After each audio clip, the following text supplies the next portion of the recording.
And we are live. Welcome to another episode of Unscripted, and I have the great pleasure to introduce Lester Chng. Thank you very much for joining me, Lester. How are you? I'm good, David. Thank you for having me here.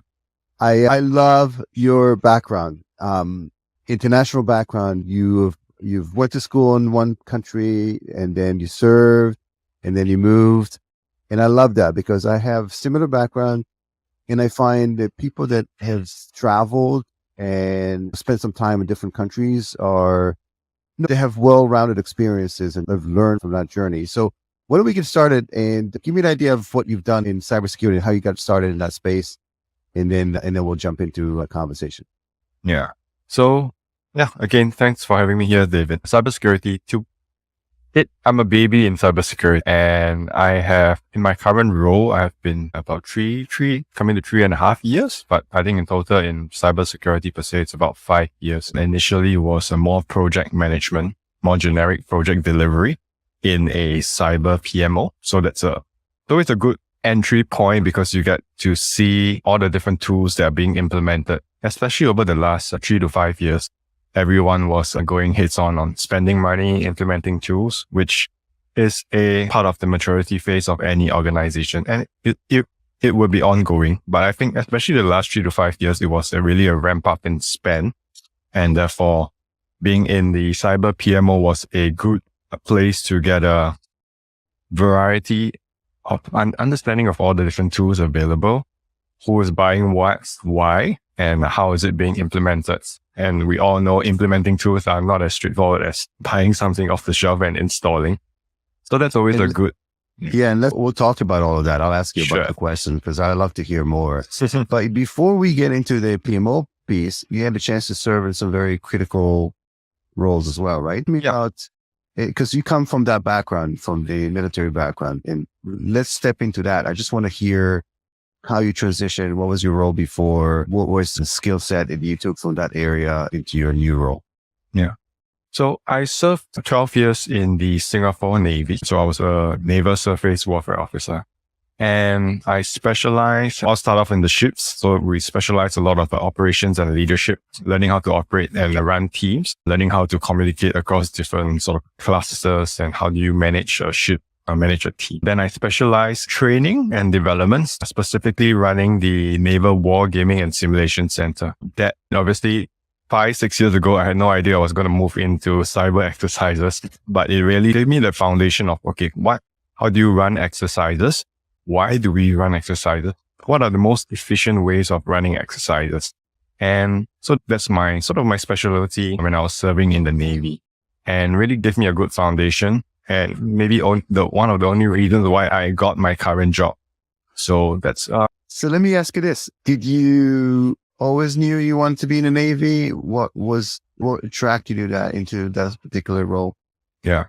So my dad was in the Navy. So to say that he didn't impact my influence, obviously he said, go make your own decision. This is the pros, this is the cons. You made your own choice. But obviously growing up with him in the family, being the figurehead father to look up to, that obviously influenced my career decisions. So yeah, I'll be lying if I say he wasn't a sort of a role model for me to grow up. And it's easy to relate to someone in the exact same career as you, who has gone ahead, 30 years ahead, and you've seen what he has done. There's good side, bad sides. And yeah, I guess you just make your own decision of whether that's the same life for you and chose it. Not as long as he stayed in the Navy, but I think it's a valuable time that I spent there, learn a lot of skills, which. Lester, you chose the Navy, so the Navy has to choose you as well. Yeah. You glance over it, you go through, I'm sure, the selection process associated with joining. And then you mentioned that you were an officer, right? Yeah, that's right. So again, that's not trivial. You had to go through some training. I guess when you join a certain rank, and then there's an officer's course, I'm assuming you advance in different roles. So talk to me about that. Like, you finish high school. And again, for people, we're very US, Canada centric. Yep. But people don't realize that there are other armies inside. You're laughing, but it's true. Yeah. There are other armies that do quite well, and they have very rigorous training. So talk to me about that process of joining and the selection process. what skill set they were specifically looking for, what kind of training. I've talked to a lot of veterans. I haven't had a chance to talk to a veteran from that particular military, but I'd love for you to share some of your experience. Yeah. The Singapore military or armed force, we have a conscript model. So all males 18 and above serve 2 years of service.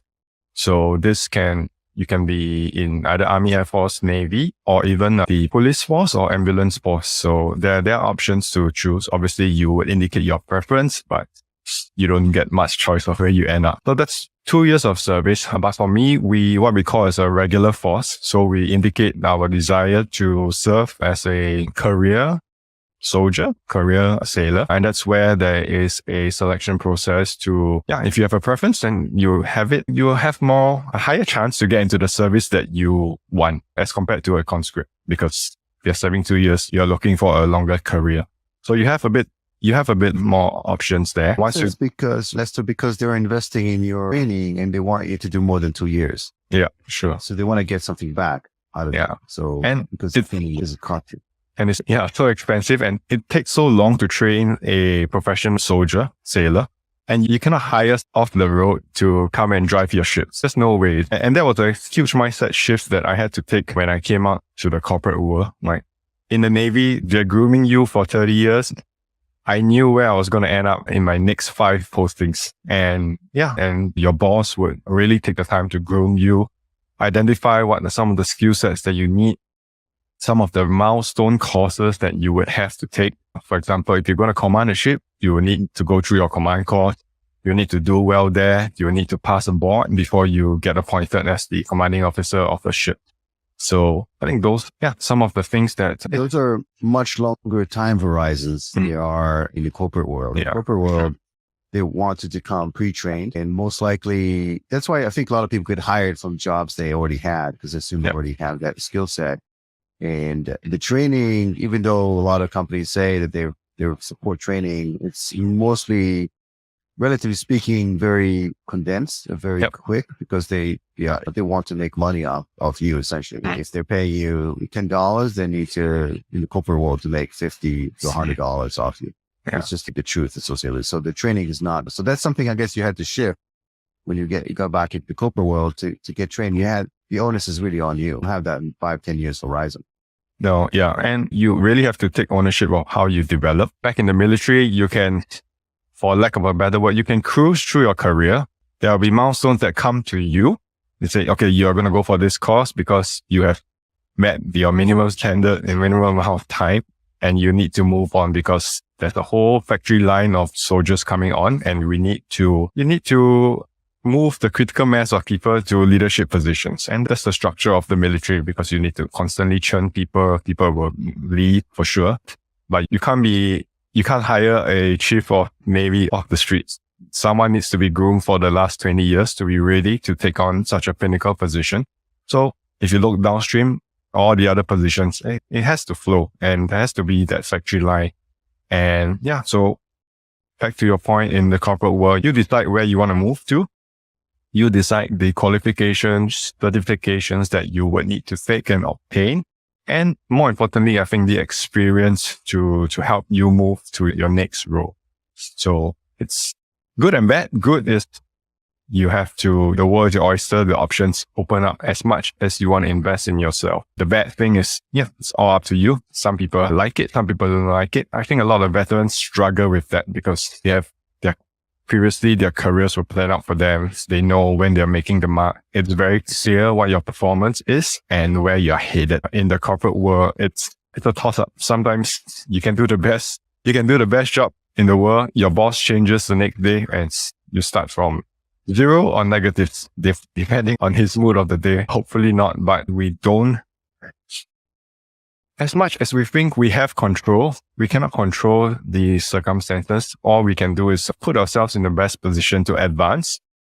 And when the opportunity comes, just be ready for that. So how long did it take you to have that mind shift to realize that you have to control your own destiny and make sure that you're constantly acquiring a skill set that is in demand to make sure that you advance your career and go to the next step as opposed to being dictated? I think right off the bat, because you will realize that, no one's it'll be unfair for me to say this, but everyone is selfish. Everyone is looking out for themselves, much more in the corporate world and in the military. In the military, yes, people are also looking out for themselves, but not as much because you don't really compete on personal achievements. In the military, you talk about your team, your unit, how you want to do well. And obviously there will be individual differences, but we can't get away from that.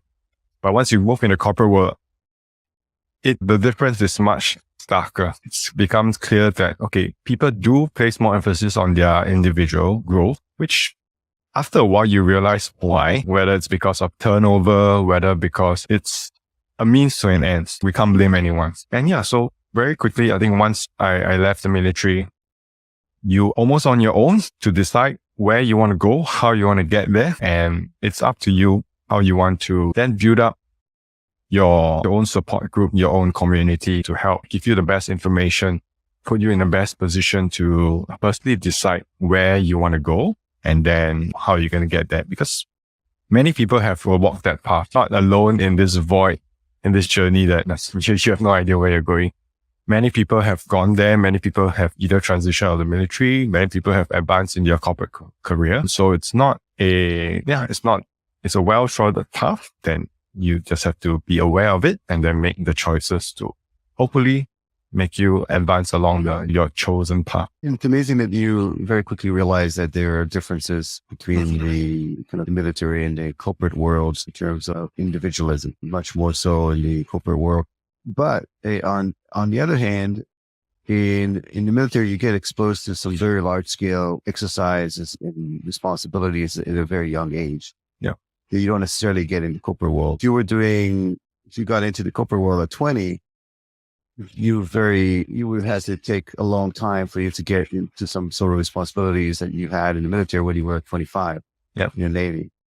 So talk to me about what does that do to you in terms of being able to mature you very quickly, because I'm assuming that you had quite a bit of responsibilities very quickly at a young age. And some of them were potentially critical and life-changing for people because you were dealing with some very large scale, human scale equipment, money, and then it's a matter of national security. So there's a lot of associated with it at a very young age. So talk to me about that process of becoming very, very mature very quickly. So I think one of the major milestones for me when I came to realize the magnitude of responsibility placed on my shoulders is when I was given the license to drive the ship. So that's where you have to pass, obviously, rigorous training. There's a lot of tests. Various teams would have to assess your ability to navigate the ship in close quarters, in dangerous. Let's when you say ship, give us an idea of how big was it? The ships I qualified to drive for were about a few classes. So either a 55 meter, which is about 120 feet, to about 114 meters long. So it's about 200 plus feet. I think, What's the weight of that vessel? I think 5,000 tonnage. Yeah. So it's a petrol vessels to frigate. So that's where it is not your recreational vehicle that your dinghy that you drive off. How many people are on it? So we have very lean manning in the Singapore Navy because firstly, we don't have enough people. The Singapore population right now, it's about 6 million. Probably 2/3 of it is citizens. So and then half of it is male. So you get a very small population. So the Navy was very, very carefully use systems to help elevate the lack of manpower. So we ran our petrol vessels with about 30 people. We ran our frigate with about 70 people. So it's compared to American frigate is ran by about 220 people. So we needed to use automation to run it. So back to my point where I was given the license to drive the ship. Essentially, I was the one responsible for making decisions about taking the ship from point A to point B. And I was 24, 25. How amazing is that you're driving, essentially responsible for a 55-ton vehicle in water. And these things they're not recreational vehicles. Right. They have the engines and power, like the type of weaponry that's on there. And there's a lot of responsibility and the cost associated. Like what's the cost of actually building one of these? It's in the hundreds of millions, I'm assuming. It's not cheap. So it's pretty amazing that it's 24, because most people at 24, they finish college, they play Xbox, and they might be responsible for their parents' vehicle that's like $40,000 and weighs 4,500 pounds. So it's pretty remarkable and again, looking at what you did is trivial, right? Because everybody did that. So you were, okay, I got a license, I'm doing this, but somebody looking from the outside in, it's quite a tremendous achievement to do that at such a young age. Yeah. And to be fair, I think we need to reflect more on the experiences, because when you're in the journey, you don't really think of it in that terms. You think about your daily responsibilities. You think about the tasks that you're given. But I think it's useful to either take a pause of whether you're in the military or not, or in your corporate job, take a pause of where you are at this point, understand circumstances and the responsibilities, and you would reflect. You don't wait for 10 years to reflect back on the lessons that you can learn, appreciate the challenges that you're going through right now, and then you can probably learn and iterate from it much quicker. And like you mentioned, I really haven't spent so much time thinking about, you just mentioned the amount of responsibilities that I had on my shoulder back then. But very young age, I started as well too. Think about it when you're 20, just again, if you look at a typical 24, what do? Just again, they hang out with friends, they go to the gym, they go out partying and so on. Yeah, it is remarkable. And you just have to reflect on it. And the problem is that you have a tremendous skill sets that are very, very niche, in the sense that when you go into the corporate world, no one really cares that you were responsible for a ship that weighs 55 tons. Yeah. And it's almost that the skill set that you have is so niche, it's not marketable. It's not marketable in the corporate world. So you have to reinvent yourself. So remember the first area? And you, by the way, you were doing some exercise around cybersecurity. So that was your first exposure, right? That's my current exposure. My first exposure was project management. Okay. But product management for cybersecurity tools, right? That's right. Okay. So let's talk a bit about that. So when I interview folks that are in the space, some of them, they just got into space or not. A lot of people are not, they don't realize like how many roles are within the cybersecurity space. And this is another particular role, responsibility within the cybersecurity space. So talk to me about what is the responsibility for PMO, project management officer or office. Yep. When it relates to cybersecurity, what kind of skill set you need? How do you get into that role? You mentioned that it gave you some real exposure to all those tools. Yeah. Maybe talk to me about that experience. Yeah. So I think project management is really the discipline of understanding what the requirements are, gathering all the stakeholders' involvement, managing their expectations, managing their, for lack of a better word, their satisfaction. Because if people are not happy, things will not move. Just managing all the resources required to successfully launch or execute a tool, project, or even a change within a company. So I think the skills needed stakeholder management will probably be one of the key characteristics of a successful project manager. Because there's so many, especially as the company grows, the more people want to have a say in how the child is reared or how the child is born. And therefore, understanding the context, understanding why people are putting up roadblocks. Most people don't put up roadblocks for the sake of it. Some do, but because everyone has a different lens when they're talking about a certain project. And it's the reasons the strong reasons why people have different lens, whether it's from a risk angle, whether it's from a finance angle. It's fine, and it's all necessary to ensure that a project is successful and delivers what the intent was. So I think stakeholder management is certainly one of the key tenets of being a successful project manager. So there are understanding all the different requirements, understanding the different milestones that a project has to meet, all the different change, because once you implement, nowadays everything is still connected. Once you implement a change, it's going to impact another tool, it's going to impact another part of your IT infrastructure.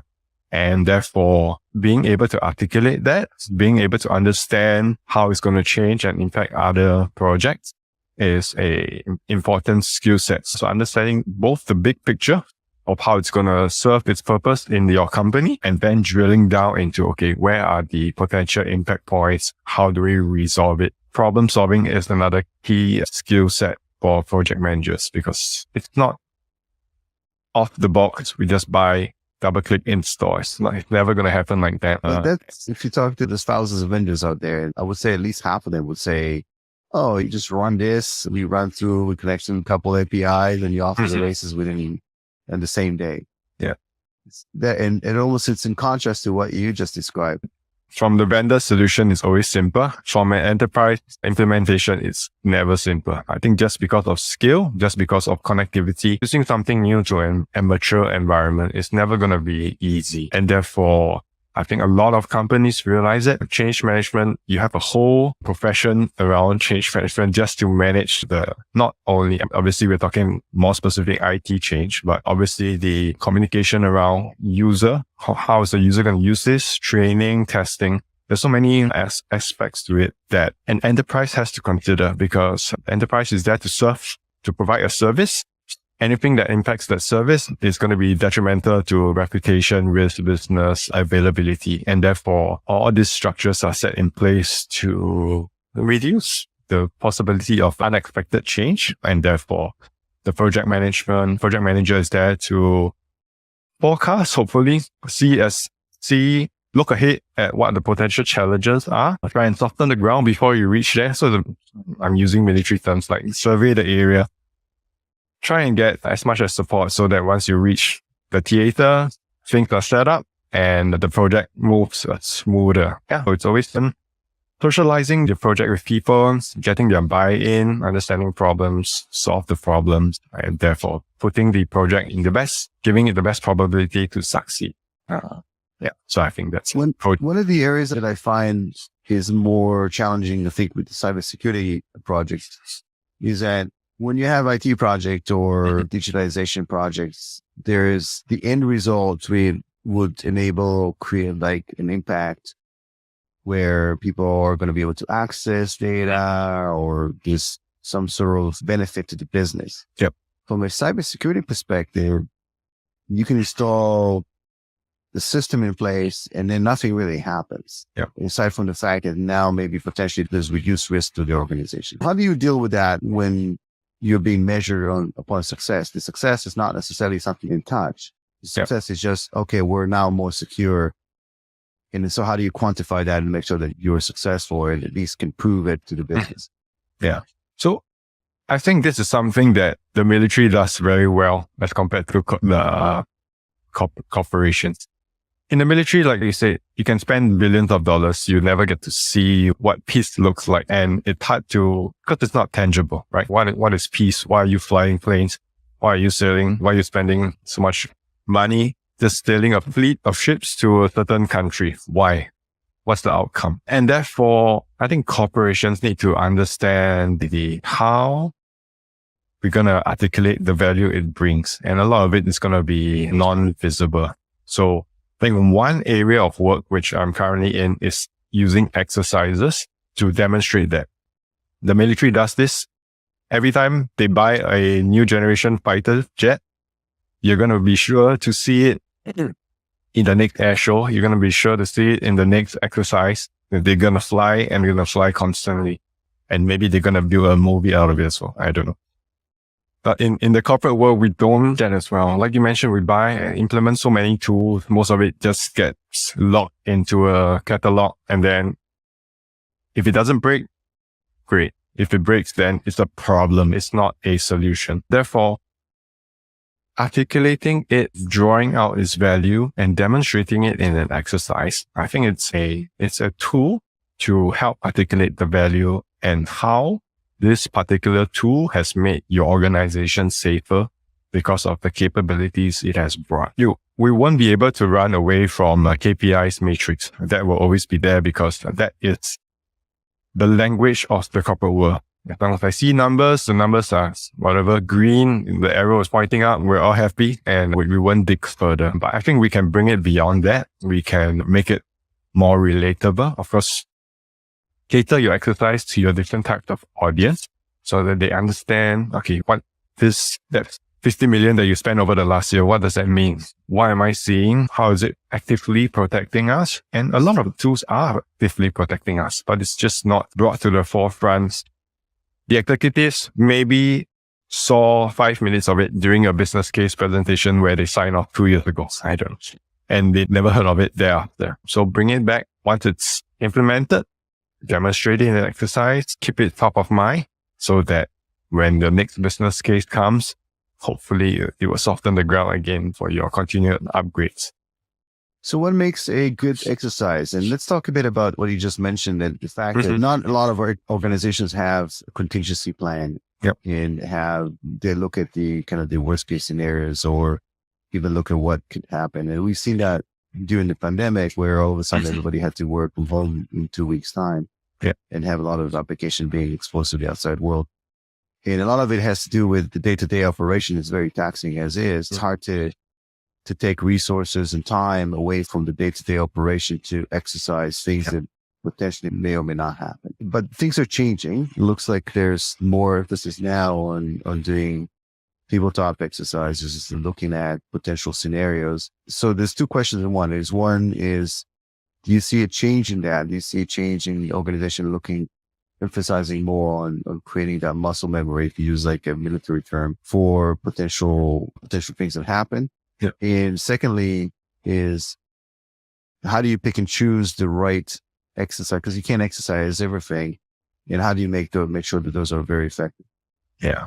So I think the first part, yes, I think people are realizing that the values of exercises, not so much finding the answer to a particular problem, but more, like you mentioned, building the muscle, throwing a problem in front of different groups of people and understanding their concerns, because risk will think about something, legal will think about something, communications will think about something, your frontline incident responders would think and look at it very differently.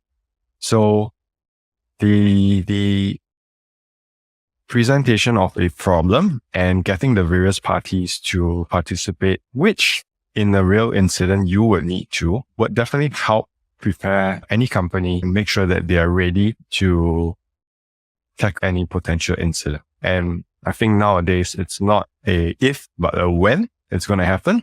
And therefore, or lack of a better word, it's really no excuse not asking those difficult questions upfront early, because it really helps everyone understand, get your temperatures rising once in a while. It's good for your heart, right? So you can't like slackline your entire career. Like, raise the temperature a bit, get everyone uncomfortable. It's okay to be uncomfortable because that's when you learn. You don't want to be uncomfortable dealing with a real incident and never have gone. We all know how that would go. And then moving on to your next question, I think the scenario wise, there are plenty of scenarios, and you just look at the top 10 risks, cyber, ransomware, destructive malware. Can't really go wrong talking about the particular scenario. There are things that are happening. Don't have to be too creative to think about your doomsday scenario. Let's tackle the simple questions. Let's tackle whatever happened to company X yesterday. If we can answer that, sure. Then let's build it up, make it a bit more complex. But if we can't even cross the first hurdle, there's no point talking about the worst attack in the history of cyber. Yeah, because the muscle, the collaboration that you build up answering the simple questions would serve you well. You're going to be talking to the same people. The same group are going to have the same concerns, whether it's one user get hacked or 10,000 desktops get locked out. It's the same considerations. So just obviously there will be different scales, speed, maybe not. But if you can tackle that, what's the difference for 1, 10, 100? You're not really going to throw your playbook out of the window just because it changed from 1 to 100, right? If people are apprehending exercises because they feel that you're always going to talk about invasion scenarios, no, just bring it down, scale, talk about simple things. If you are able to work together to solve that, then yeah, the aliens won't look so scary whenever they arrive. Lester, I love your example. I think we should be worried about that. Sure. Because if they get here, they know they're way more intelligent than us, for sure. For sure. So a lot of times it's not the exercise itself that is very beneficial. It's the communication, and finding the gaps. It almost doesn't necessarily mean that even the exercise, the type of exercise matters so much. A lot of it has to do with the human interaction. For example, who does what in time of crisis? Can you get to that person? A lot of times things are happening in Friday afternoon before the long weekend. And so Joe or Joanne have the server keys and they're nowhere to be found. Yeah. So it's just a matter of discovering that you need to have 3 people with the keys, the server keys. That's the benefit. So it doesn't really doesn't really matter what exercise. So how do you make sure that you capture all of that and capture the mechanic of responding, which is just as important as the actual exercise itself? Yeah.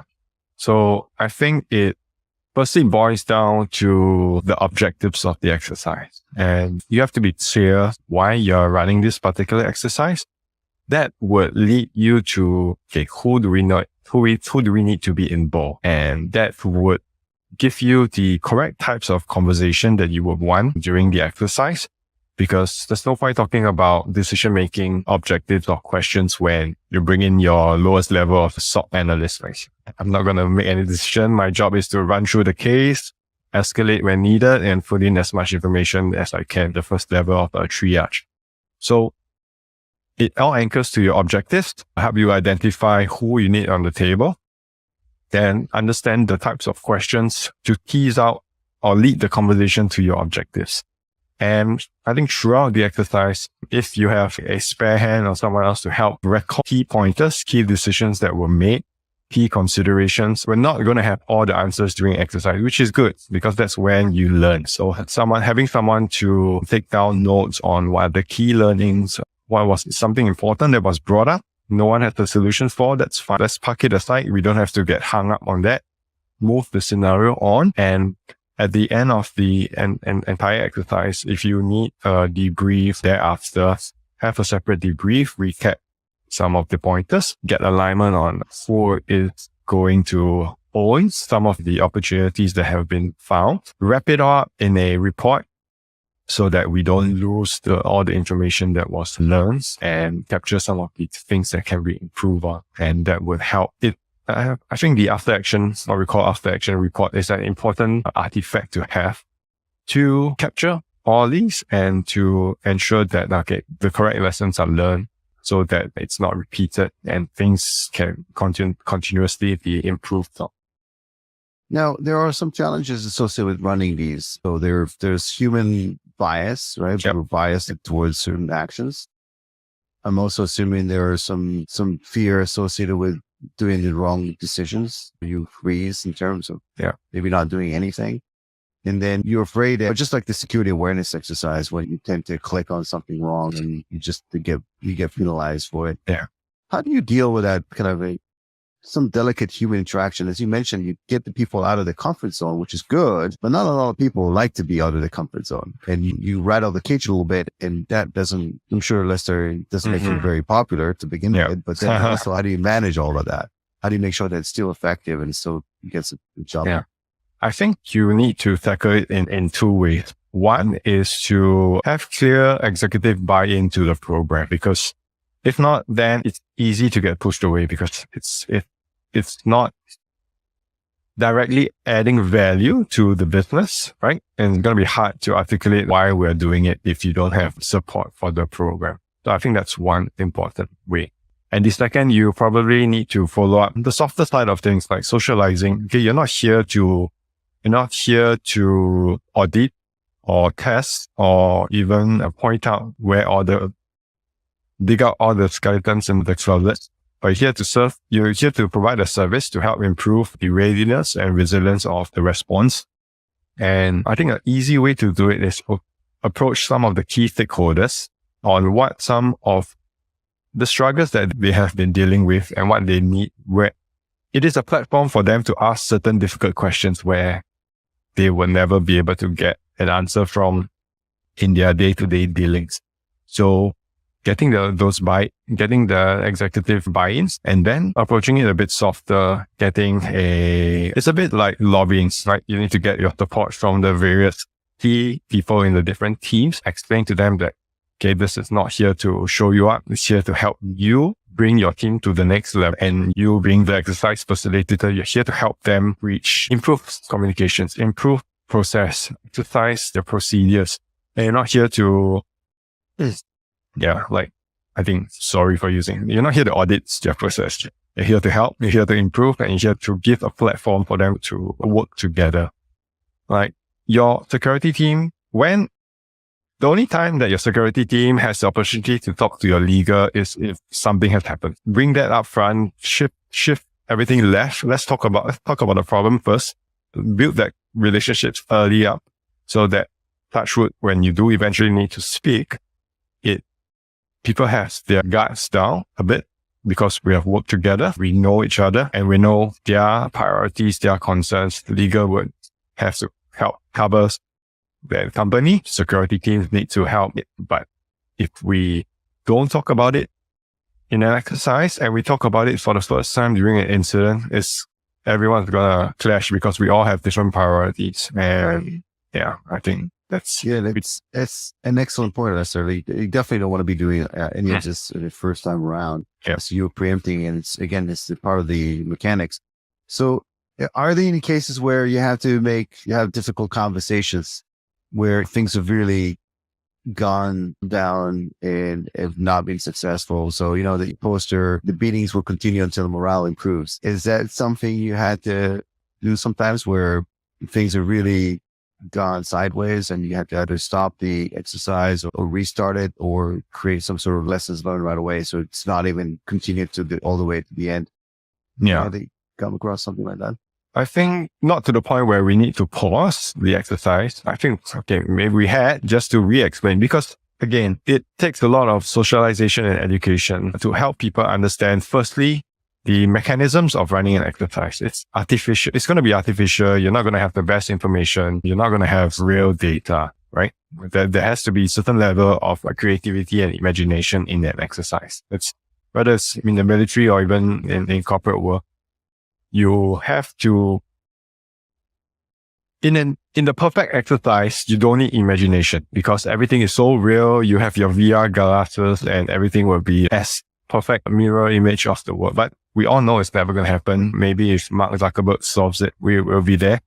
But so I think helping people understand mechanisms, structure, certain rules of engagement would help elevate those fears, because people firstly don't eat it.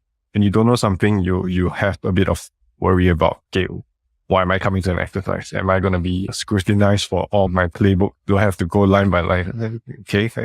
Part that aside, let's talk about the real issues. Your playbook, updates, all that.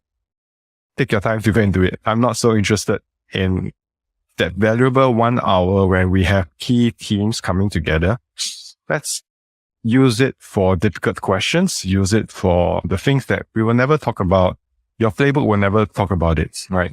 There's no way, even if you capture everything, the different nuances would not make some of the statements in your playbook. Helping people understand, firstly, setting it up well, whether it's pre-exercise briefs, during the exercise, restate structure. I think the facilitator plays a very strong part as well, understanding the different teams, keeping the conversation flowing. I think that's always an important skill to have to help people realize that, okay, where we're heading to, because not only in exercise, in a real incident, sometimes they go in circles because someone's fixated on investigation, someone's fixated on just shutting things down.